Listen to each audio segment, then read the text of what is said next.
الشیطان الرجیم بسم اللہ الرحمن الرحیم الصلاۃ والسلام علیک یا سیدی یا رسول اللہ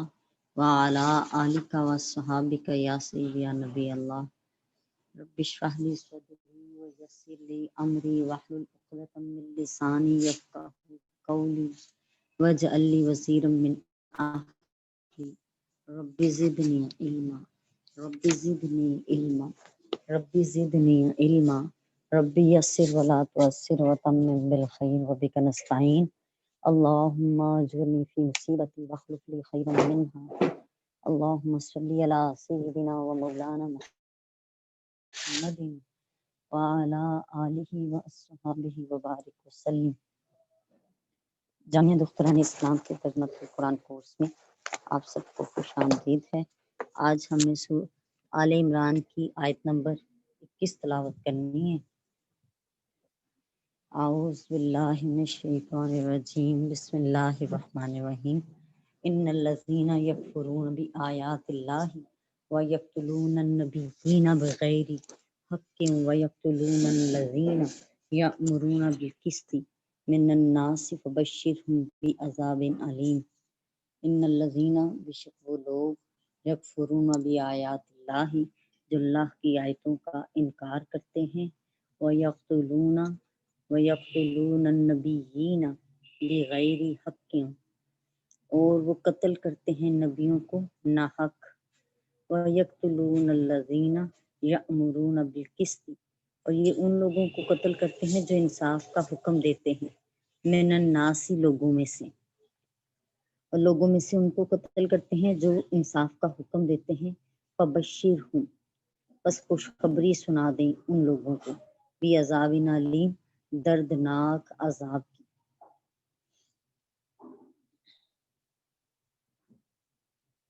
اولئک الذین حبطت اعمالهم فی الدنیا والآخرہ وما لهم من ناصرین۔ اولئک الذین یہی وہ لوگ ہیں حبطت اعمالهم جن کے اعمال ضائع ہو گئے ہیں فی الدنیا والآخرہ دنیا کے بھی اور آخرت کے بھی وما لهم من ناصرین اور ان کے لیے کوئی مددگار نہ ہوگا۔ ہم نے 2 آیتوں کی تلاوت کی ہے۔ اللہ تعالیٰ ہمیں ان کی صحیح سمجھ بوجھ عطا فرمائے اور زبان، کان اور دل کے فتنے سے محفوظ رکھے۔ اس سے پہلی آیت میں اللہ تعالیٰ نے فرمایا تھا اور اگر انہوں نے روگردانی کی تو آپ کے ذمہ صرف دین کو پہنچانا ہے۔ اس آیت میں یہ بتایا جا رہا ہے کہ وہ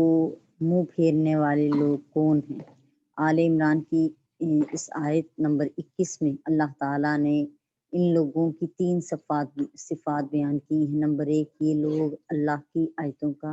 انکار کرتے ہیں، اور نمبر 2 نبیوں کو ناحق قتل کرتے ہیں، اور نمبر 3 عدل و انصاف کرنے والے علماء اور ناصحین جو ہیں، نصیحت کرنے والے جو ہیں، ان کو قتل کرتے ہیں۔ امام ابن جریر اپنی سند کے ساتھ روایت کر رہے ہیں حضرت ابو عبیدہ بن جراح رضی اللہ تعالیٰ عنہ سے کہ میں نے عرض کیا یا رسول اللہ صلی اللہ علیہ وآلہ وسلم قیامت کے دن کن لوگوں کو سب سے زیادہ عذاب ہوگا؟ آپ نے فرمایا جس شخص نے نبی کو قتل کیا یا نیکی کا حکم دینے والے اور برائی سے روکنے والے کو قتل کیا۔ پھر رسول اللہ صلی اللہ علیہ وآلہ وسلم نے اس آیت کی تلاوت فرمائی، بے شک جو لوگ اللہ کی آیتوں کے ساتھ کفر کرتے ہیں اور انبیاء کو ناحق قتل کرتے ہیں اور عدل و انصاف کا حکم دینے والوں کو قتل کرتے ہیں۔ پھر آپ نے فرمایا اے ابو عبیدہ بنی اسرائیل نے صبح کے پہلے وقت میں 43 نبیوں کو قتل کر دیا، اور بنی اسرائیل کے 112 عبادت گزار علماء کھڑے ہوئے، انہوں نے ان کو نیکی کا حکم دیا اور برائی سے روکا، تو بنی اسرائیل نے اسی دن کے آخری حصے میں ان سب کو قتل کر ڈالا، یعنی 112 جو ناصحین تھے، علماء تھے، ناصحین تھے، ان کو قتل کر ڈالا۔ اس آیت میں ایک اعتراض یہ آتا ہے کہ یہ آیت یہودیوں کے متعلق ہے کہ وہ اللہ کی آیتوں کا کفر کرتے ہیں، حالانکہ یہود تو اللہ تعالیٰ کو، فرشتوں کو، آسمانی کتابوں کو، انبیاء، سابقین کو، قیامت کو، حشر و نشر کو، حساب و کتاب اور عذاب و ثواب سب کو مانتے ہیں۔ اس کا جواب یہاں پہ یہی ہے کہ انہوں نے ہمارے نبی حضرت سیدنا محمد صلی اللہ تعالی علیہ وآلہ وسلم کی نبوت کا انکار کیا، جن کے ثبوت، جن کی تصدیق ان کی اپنی کتابوں میں موجود تھی، ان کی نشانیاں موجود تھیں، ان کے بارے میں بتا دیا گیا تھا، اور یہ سب شدت سے ان کی آمد کا انتظار کر رہے تھے، لیکن ان کا خیال تھا کہ شاید وہ ہماری بنی اسرائیل میں سے ہی پیدا ہوں۔ تو رات اور قرآن مجید میں آپ کی نبوت کے متعلق جو بھی آیات ہیں اور یہ ان کا انکار کرتے تھے، اور کتاب اللہ کی ایک آیت کا انکار بھی سب آیتوں کا انکار ہے، کیونکہ جس اللہ تعالیٰ نے باقی آیات نازل کی ہیں، نبی کریم علیہ السلام کی نبوت کے بارے میں بھی آیات اللہ ہی نے نازل کی ہیں، اس لیے آپ کی نبوت کا انکار کرنا تمام آیات الہیہ کا انکار ہی ہے۔ اس وجہ سے فرمایا کہ یہ لوگ اللہ کی آیتوں کا کفر کرتے ہیں۔ اس آیت پر دوسرا اعتراض یہ ہے کہ اس میں یہودیوں کے متعلق بتایا گیا کہ انہوں نے نبیوں کو قتل کیا، عدل انصاف کا حکم دینے والے علماء کو قتل کیا، حالانکہ یہ قتل تو جو ان سے پہلے یہودی تھے، نبی کریم علیہ السلام کے دور سے پہلے جو یہودی تھے، یعنی ان کے آباء و اجداد، انہوں نے قتل کیے تھے۔ تو اس کا جواب یہ ہے کہ نبی کریم علیہ السلام کے زمانے میں جو یہودی تھے، وہ اپنے آباء و اجداد کی سیرت کو بڑے لائق تحسین اور قابل تقلید گردانتے تھے، اس پر فخر کرتے تھے کہ ہمارے آباء و اجداد نے بڑا اچھا کام کیا تھا، ان کو مار کے قتل کر کے نبیوں کو، اس لیے ان کے ان افعال پر ان یہودیوں کی بھی مذمت کی گئی کہ انہوں نے اپنے آباء و اجداد کی اس غلط روش کی مذمت نہیں کی، اور ان کو بلکہ انہوں نے انہی جیسا ہی رویہ اختیار کیا۔ ان لوگوں نے بھی نبی کریم علیہ السلام کو قتل کرنے کی سازشیں کی تھی، اور ہر دم کوشش کرتے رہتے تھے، اور مشرکین کے ساتھ ساز باز کر کے نبی کریم علیہ السلام اور مسلمانوں پر حملے کرتے تھے۔ خیبر میں ایک یہودی عورت تھی جس نے نبی کریم علیہ السلام کو زہر آلود گوشت کا لقمہ کھلایا تھا، اگرچہ اللہ تعالیٰ نے اپنی قدرت سے اس زہر کے اثر کو فی الفور روک لیا، لیکن 3 سال کے بعد اسی زہر کے اثر سے آپ کی وفات ہوئی، اور آپ نے بھی سری شہادت پائی، یعنی چھپی ہوئی شہادت۔ حضرت امام محمد بن اسماعیل بخاری روایت کرتے ہیں بی بی عائشہ صدیقہ رضی اللہ تعالیٰ عنہا سے کہ جس مرض سے نبی کریم علیہ السلام کی وفات ہوئی، اس میں آپ نے فرمایا کہ عائشہ، میں ہمیشہ اس طعام کے درد کو محسوس کرتا رہا ہوں جو میں نے خیبر میں کھایا تھا، اور اب اس زہر کے اثر سے میرے قلب کی رگ کے منقطع ہونے کا وقت آ گیا ہے۔ صحیح بخاری شریف کی حدیث پاک میں نے آپ کو سنائی ہے۔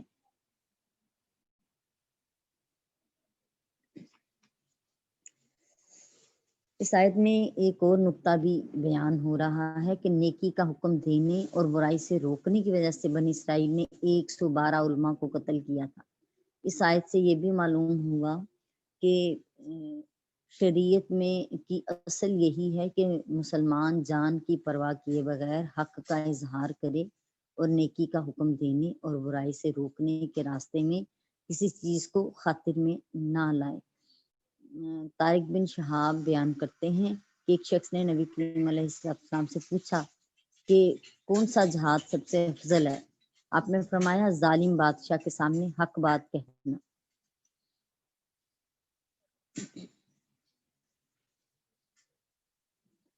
حضرت عبیدہ بن جراح رضی اللہ تعالیٰ عنہ بیان کرتے ہیں کہ میں نے عرض کیا یا رسول اللہ صلی اللہ علیہ وسلم، اللہ تعالیٰ کے نزدیک کون سے شہداء سب سے زیادہ مکرم ہیں؟ آپ نے فرمایا وہ شخص جس نے کسی ظالم حاکم کے سامنے کھڑے ہو کر اس کو نیکی کا حکم دیا اور برائی سے روکا، اور حاکم نے اس شخص کو شہید کر دیا ہو۔ ابو سعید خدری رضی اللہ تعالیٰ عنہ بیان کرتے ہیں کہ نبی کریم علیہ السلام نے فرمایا تم میں سے کوئی شخص لوگوں کے دباؤ کی وجہ سے حق ظاہر ہونے کے بعد اس کو بیان کرنے سے اور کسی بڑی بات کا ذکر کرنے سے باز نہ رہے، کیونکہ لوگوں کا دباؤ نہ تو موت کو قریب کر سکتا ہے اور نہ ہی رزق کو دور کر سکتا ہے۔ یعنی لوگوں کے پریشرائز کرنے سے، یعنی ہمارے اندر جو ہے ہم دین کی کسی بھی راستے پوائنٹ پر اس لیے نہیں چلتے، اطاعت نہیں کرتے کہ معاشرے کی روش نہیں ہے اور ہم معاشرے سے الگ نظر نہیں آنا چاہتے، جبکہ یہ جان تو اللہ کی امانت ہے، اللہ نے عطا کی ہے، اور اللہ تعالیٰ نے ہی کے احکامات کے سے تابع ہونا چاہیے، نہ کہ لوگوں کے، اور اللہ تعالیٰ کے احکامات کی اطاعت کے ساتھ ڈر اور خوف بھی صرف اللہ کا ہونا چاہیے۔ ہماری جانوں کا کی جانیں جو ہیں وہ امانت ہیں اللہ تعالیٰ کی،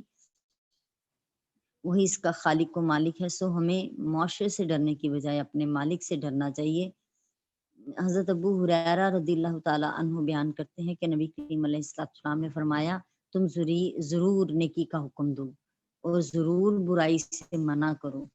ورنہ اللہ تعالیٰ تمہارے برے لوگوں کو تم پر مسلط کر دے گا، پھر تمہارے نیک لوگ بھی دعا کریں گے تو ان کی دعا قبول نہیں ہوگی۔ یعنی برائی اتنی عام ہو جائے، اتنی عام ہو جائے کہ برائی برائی ہی نہ لگے، تو وہاں پہ کیا رہے گا؟ پھر وہاں پہ نیک لوگوں کی دعائیں بھی کہا قبولیت کے درجے پر نہیں ہے۔ اگر تم لوگ یہ سلسلہ جو کہ ہر مسلمان کا فرض ہے، کہ قرآن پاک میں آیا کہ مسلمان کو درمیانی اور بہترین امت بنایا اللہ تعالیٰ نے، اور ان کی ڈیوٹی یہ ہے کہ یہ نیکی کا حکم دیتے ہیں اور برائی سے منع کرتے ہیں۔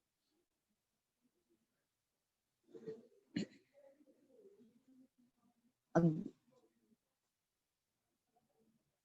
حضرت ابو سعید خدری رضی اللہ تعالیٰ عنہ بیان کرتے ہیں کہ رسول اللہ صلی اللہ علیہ وسلم نے فرمایا، کسی مسلمان کے لیے خود کو ذلت میں ڈالنا جائز نہیں۔ آپ سے پوچھا گیا ذلت میں ڈالنے سے کیا مطلب ہے؟ فرمایا، وہ جو اپنے آپ کو کسی ایسی مصیبت میں ڈالے جس کی وہ طاقت نہ رکھتا ہو، تو اس حد درجے تک کا۔ فرمایا اگر کسی کو برائی سے روکنے کے جو درجے بیان ہوئے ہیں وہ یہ ہیں کہ اگر اپنے ہاتھ سے روک سکو تو اس کو ہاتھ سے روکو، اور اگر ہاتھ سے نہ روک سکو تو زبان سے روکو، اور زبان سے نہ روک سکو تو کم از کم دل میں ضرور اس کو برا جانو، اور یہ ایمان کی سب سے کمزور کیفیت ہے جو بیان ہوئی ہے۔ اللہ تعالیٰ نے یہاں پہ ارشاد فرمایا کہ ان کو دردناک عذاب کی خوشخبری دے دیجئے، یہ وہ لوگ ہیں جن کے اعمال دنیا میں اور آخرت میں ضائع ہو گئے اور ان کا کوئی مددگار نہیں ہے۔ ان یہودیوں کے 3 جرائم بیان کیے گئے کہ اللہ تعالیٰ کی آیتوں کا انکار کیا، نبیوں کو ناحق قتل کیا، علماء اکرام کو قتل کیا۔ اب ان کے مقابلے میں 3 سزاؤں کا بھی ذکر فرمایا گیا ہے کہ ان کے اعمال کا دنیا میں ضائع ہو جانا، آخرت میں ضائع ہو جانا، اور ان کے لیے کسی مدد کا نہ ہونا۔ دنیا میں ان کے اعمال کے ضائع ہونے سے مراد یہ ہے کہ ان کے کیے ہوئے اچھے کاموں کی دنیا میں تعریف اور تحسین نہیں ہوگی۔ جہاد میں ان کو قتل کر دیا جائے گا، اور میدان جنگ میں ان کا جو مال ہاتھ آئے گا وہ بطور مال غنیمت ضبط کر لیا جائے گا، اور جو لوگ میدان جنگ میں گرفتار ہوں گے ان کو غلام بنانا جائز ہوگا۔ اور آخرت یہ ہے کہ یہ ہر قسم کی شفاعت سے محروم ہوں گے۔ انہیں جو عذاب کی خبر دی گئی ہے اس کو خوشخبری اس لیے کہا گیا ہے کیونکہ جن کاموں پر انہیں عذاب ہوگا یہ ان کاموں کو بہت اچھا سمجھتے تھے اور کہتے تھے درست ہے، اس کا کرنا درست ہے، لہٰذا اللہ تعالیٰ نے فرمایا اگر یہ اچھے ہی کام ہیں تو پھر ان کے بدلے میں جو تمہیں ملنا ہے وہ بھی تمہارے لیے خوشخبری ہے، سو اب اس کو بھگتو، اس کا مزہ چکھو۔ اور وہ کیا ہے؟ وہ دردناک عذاب ہے جس کے بارے میں کہا گیا کہ دوزخ کی سب سے کم ترین سزا یہ ہوگی کہ اس کو آگ کے جوتے پہنا دیے جائیں گے جس سے اس کا دماغ کھول جائے گا۔ اعوذ باللہ من الشیطان الرجیم، بسم اللہ الرحمن الرحیم۔ علم تر الی الذین اوتوا نصیبا من الکتاب یدعون الی کتاب اللہ لیحکم بینہم ثم یتولی فریق منہم وہم معرضون۔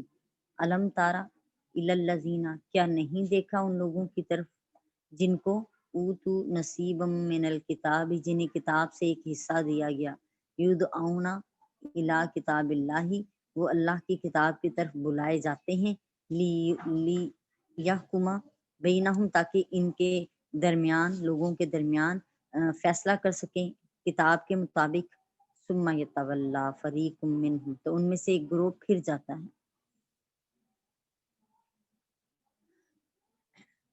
منہم وہم معرضون، اور وہ منہ پھیرنے والے ہی ہیں۔ کہ آپ نے ان لوگوں کو نہیں دیکھا جنہیں کتاب کا علم دیا گیا، انہیں کتاب اللہ کی طرف بلایا جاتا ہے تاکہ وہ کتاب ان کے درمیان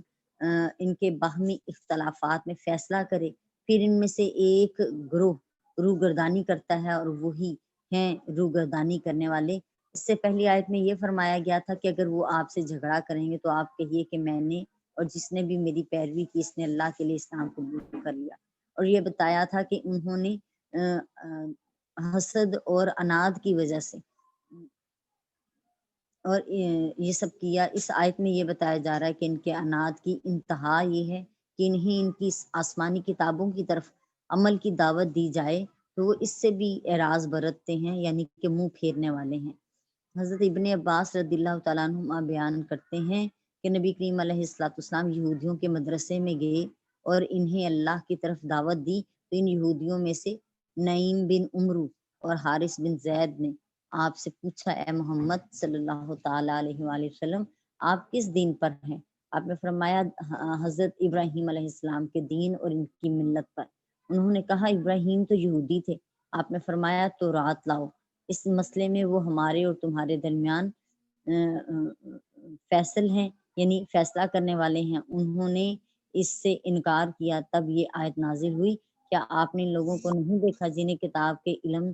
علم دیا گیا، انہیں اللہ کی کتاب کی طرف بلایا جاتا ہے تاکہ وہ اس کتاب سے باہمی فیصلہ نپٹا سکیں، تو پھر ان میں سے ایک فریق جو ہے وہ منہ پھیرنے والا ہے۔ یعنی جب ان کو انہی کی کتاب لانے کے لیے کہا گیا، جاؤ اپنی کتاب لے کر آؤ اور اس کتاب سے یہ دلیل دکھاؤ کہ آیا واقعی ابراہیم علیہ السلام یہودی تھے، جبکہ ابراہیم علیہ السلام کے بعد ان کا بیٹا پیدا ہوا حضرت اسحاق علیہ السلام، اور اسحاق علیہ السلام کے بعد ان کے بیٹے پیدا ہوئے یعقوب علیہ السلام، اور یعنی کہ آپ کے پوتے، اور یعقوب علیہ السلام کی آگے سے جتنی اولاد تھی ان کو بنی اسرائیل کہا جاتا تھا، یہودی کہا جاتا تھا۔ ابراہیم علیہ السلام تو ان سے بہت دیر پہلے تھے، جبکہ نہ تو اس وقت موسیٰ علیہ السلام کا دین آیا تھا اور نہ ہی عیسیٰ علیہ السلام کا دین آیا تھا۔ بسم اللہ الرحمن الرحیم۔ ذالک بأنہم قالوا لن تمسنا النار الا ایاما معدودات وغرہم فی دینہم ما کانوا یفترون۔ ذالک بأنہم، یہ سبب سے ہے، قالوا انہوں نے کہا، لن تمسنا النار کہ ہرگز ہمیں آگ نہیں چھوئے گی، الا سوائے ایاما معدودات، سوائے گنتی کے چند دن، وغرہم فی دینہم ما کانوا یفترون، اور ان کے دین نے ان کو دھوکے میں ڈال دیا جو بھی وہ گھڑا کرتے تھے۔ یہ سورہ آل عمران کی آیت نمبر 24 ہے کہ اس سرکشی کی جرت کا سبب یہ ہے کہ انہوں نے کہا کہ گنتی کے چند دنوں کے سوا دوزخ کی آگ ہمیں چھوئے گی ہی نہیں، اور انہیں ان کے دین کے بارے میں اس بہتان نے دھوکے میں ڈال رکھا ہے جو وہ اللہ پر باندھتے تھے۔ یہودی جو اللہ پر بہتان یا افطرا باندھتے تھے، اس کے بارے میں کئی اقوال ہیں۔ ایک یہ ہے کہ وہ کہتے تھے کہ ہم اللہ کے بیٹے ہیں اور اس کے محبوب ہیں۔ دوسرا قول اس کے بارے میں یہ تھا کہ ہمیں صرف گنتی کے چند دن ہی آگ جلائے گی۔ وہ کہتے تھے کہ انہوں نے جو 40 دن بچڑے کی عبادت کی ہے، صرف وہی 40 دن کا ان پر عذاب ہوگا۔ نیز وہ کہتے تھے کہ وہ انبیاء کی اولاد ہیں، اس لیے ان سے گناہوں پر مواخذہ نہیں ہوگا، پکڑ نہیں ہوگی، اور وہ حضرت محمد صلی اللہ علیہ وآلہ وسلم سے کہتے تھے کہ ہم حق پر ہیں اور آپ باطل ہیں، آپ غلط ہیں، اللہ معاف فرما دے اور نیکی کی ہدایت عطا فرمائے۔ آیت نمبر 25 ہے، فَكَيْفَ إِذَا جَمَعْنَاهُمْ لِيَوْمٍ لَا رَيْبَ فِيهِ وَوُفِّيَتْ كُلُّ نَفْسٍ مَا كَسَبَتْ وَهُمْ لَا يُظْلَمُونَ۔ فَكَيْفَ إِذَا جَمَعْنَاهُمْ، پس کیا ہوگا جب ہم انہیں جمع کریں گے، لِيَوْمٍ لَا رَيْبَ فِيهِ، جس کے واقع ہونے، جس دن کے آنے میں کوئی شک نہیں ہے، شک کی گنجائش نہیں، وَوُفِّيَتْ كُلُّ نَفْسٍ مَا كَسَبَتْ، اور پورا حاصل کر لے گی ہر جان جو اس نے کمایا ہوگا، وَهُمْ لَا يُظْلَمُونَ، اور ان کی حق تلفی نہیں کی جائے گی۔ کیا کیا کما لے گی؟ یعنی دنیا میں جو عمل کیے ہیں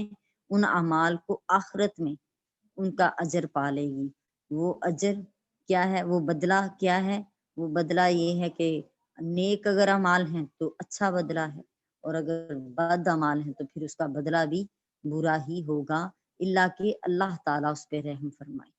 اور کیا حال ہوگا جب ہم ان کو اس دن جمع کریں گے جس کے وقوع میں کوئی شک نہیں ہے، اور ہر شخص کو اس کے کیے ہوئے کاموں کی پوری پوری جزا دی جائے گی اور ان پر کوئی ظلم نہ کیا جائے گا۔ اس آیت میں یہود کے افعال پر تعجب کا اظہار کیا گیا ہے، یعنی قرآن مجید کے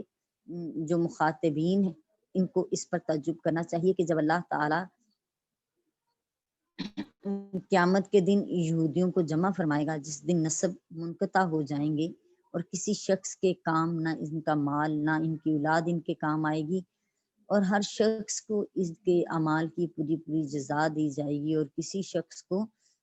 اس کے جرم سے زیادہ سزا نہیں ملے گی۔ اللہ تعالیٰ سورہ انبیاء کی آیت نمبر 47 میں بیان فرماتے ہیں، قیامت کے دن ہم انصاف کی میزانیں رکھیں گے، سو کسی شخص پر بالکل ظلم نہیں کیا جائے گا، اور اگر کسی کا عمل رائی کے دانے کے برابر بھی ہو تو ہم اسے بھی لے آئیں گے اور ہم کافی ہیں حساب لینے میں۔ بلا توبہ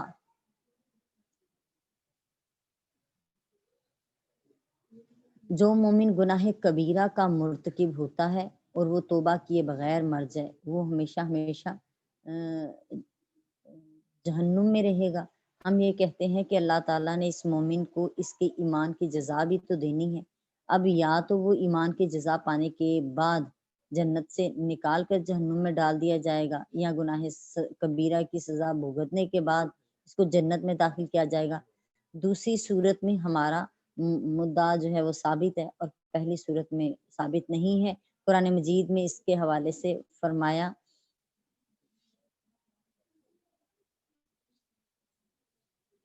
کہ انہیں جنت میں نہ کوئی تکلیف ہوگی اور نہ ہی انہیں جنت سے نکالا جائے گا، یعنی جب ایک مرتبہ جنت میں چلے جائیں گے تو پھر جنت سے نہیں نکالے جائیں گے۔ اس لیے یہ نہیں ہو سکتا کہ جو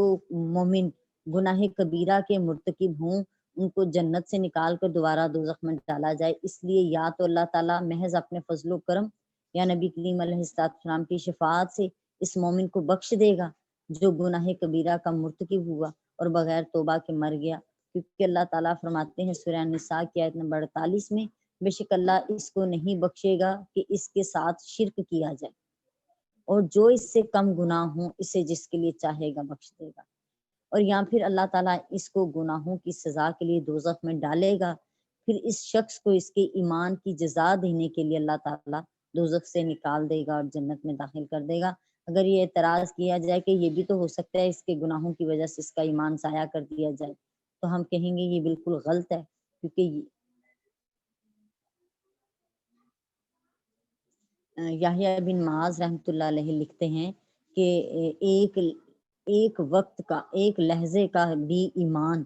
70 سال کے کفر کو ساکت کر دیتا ہے، تو یہ کیسے ہو سکتا ہے کہ 70 سال کا ایمان ایک لہجے کے گناہ سے ساکت ہو جائے۔ نیز اللہ تعالیٰ نے فرمایا ہے سورہ زلزال کی آیت نمبر 7 ہے، سو جس نے ذرہ برابر بھی نیکی کی وہ اس کی جزا کو پا لے گا۔ اگر کسی مومن کو اس کے ایمان کی جزا نہ دی جائے تو اس آیت کے خلاف ہوگا۔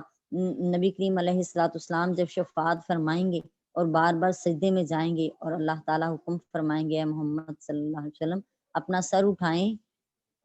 آپ جو کہیں گے آج آپ کی سنوائی ہوگی، آج کیونکہ اس دن ان کے اس مقام کا اظہار ہے جو اللہ نے ان کو عطا کرنا ہے۔ تو نبی کریم علیہ السلام کہیں گے یا رب کائنات میری امت، تو حکم ہوگا جائیں آپ جا کے دوزخ میں سے ان بندوں کو نکال لائیں جن کو آپ جانتے ہیں۔ تو نبی کریم علیہ السلام جائیں گے اور جا کے دوزخ میں سے اپنے امتیوں کو نکالیں گے، اور آخر تک وہ بندہ جس کے اندر رائی کے دانے کے برابر بھی ایمان تھا اس کو بھی نکال لیں گے، لیکن اتنی دیر کے لیے دوزخ میں جلنا ہوگا اور وہ اعمال جو ہم نے کیے ہیں اس پر سزا بھگتنی پڑے گی، اللہ کہ اللہ تعالیٰ اپنے فضل سے معاف فرما دے اور بخش دے۔ اعوذ باللہ من الشیطان الرجیم، بسم اللہ الرحمن الرحیم۔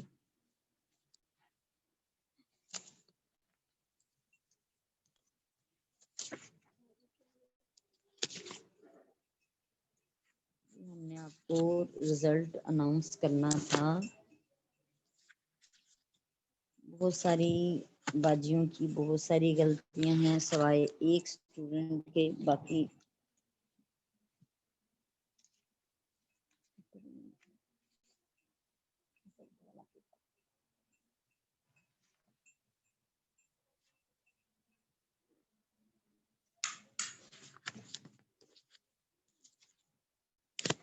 جی فرسٹ آنے والے اسٹوڈنٹ جو ہیں صدف شفیق ہیں.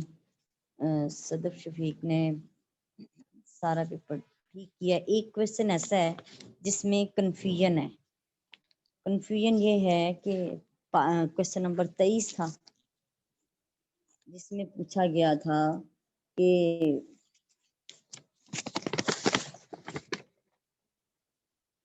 اگر نظر ماننے والے کا گمان یہ ہو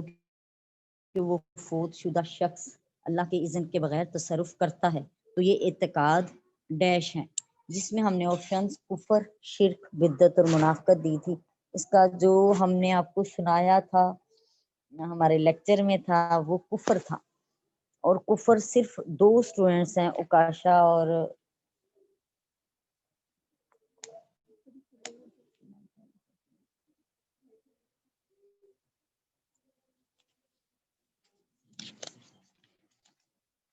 تو ان کے جو ہیں انہوں نے کفر بس لکھا. باقی جتنی اسٹوڈنٹس ہیں سب نے اس کا آنسر جو ہے نا شرک لکھا ہے. اگر کوشچن کو سمجھا جائے، دیکھا جائے تو پھر اس سے یہی معلوم ہوتا ہے کہ شاید شرک بھی درست ہی آنسر ہے، یا پھر اسے آپشن میں ہونا ہی نہیں چاہیے تھا. کہ نہ آپشن میں ہوتا تو شاید پھر کفر پر ہی سب کے نشان لگتے. لیکن کیونکہ جو بات سمجھنے میں آ رہی ہے اس میں شرک بھی لکھا جا سکتا ہے، اس لیے ہم نے جن اسٹوڈنٹس نے اس کے شرک آنسر لکھے ہیں یا جس نے کفر لکھے ہیں سب کے آنسر کریکٹ کر دیے ہیں. اور باقی جو ہیں اسٹوڈنٹس جنہوں نے اس کے علاوہ لکھا ہے، بدعت لکھا ہے یا منافقت لکھا ہے، ان سب کے آنسر غلط ہیں. میں آپ کو درست آنسر بتا دیتی ہوں. اور فرسٹ آنے والی اسٹوڈنٹ بھی ان کا بھی میں نے آپ کو نام بتا دیا ہے. نبی کریم علیہ الصلوۃ والسلام کا عیسائیوں سے مناظرہ ہوا. نجران کے عیسائیوں سے مناظرہ ہوا تھا. کچھ اسٹوڈنٹس نے لکھا ہے کوئی مناظرہ ہوا ہی نہیں تھا، اللہ معاف فرمائے، جبکہ مباہلہ کی دعوت دی گئی تھی اور مباہلہ نہیں ہوا تھا. نجران کے عیسائیوں سے مناظرہ تو ہوا تھا. حی کے معنی ہیں جی صاحب حیات، صاحب حیات ہے. کچھ اسٹوڈنٹس ایسے ہیں جن کے پیپر سولو کرنے سے صاف پتہ چلتا ہے کہ انہوں نے لیکچر سنے ہی نہیں ہیں، نہ ٹائمنگز پہ سنے ہیں اور نہ تو انہوں نے ٹائمنگز پہ سنے ہیں اور نہ ہی انہوں نے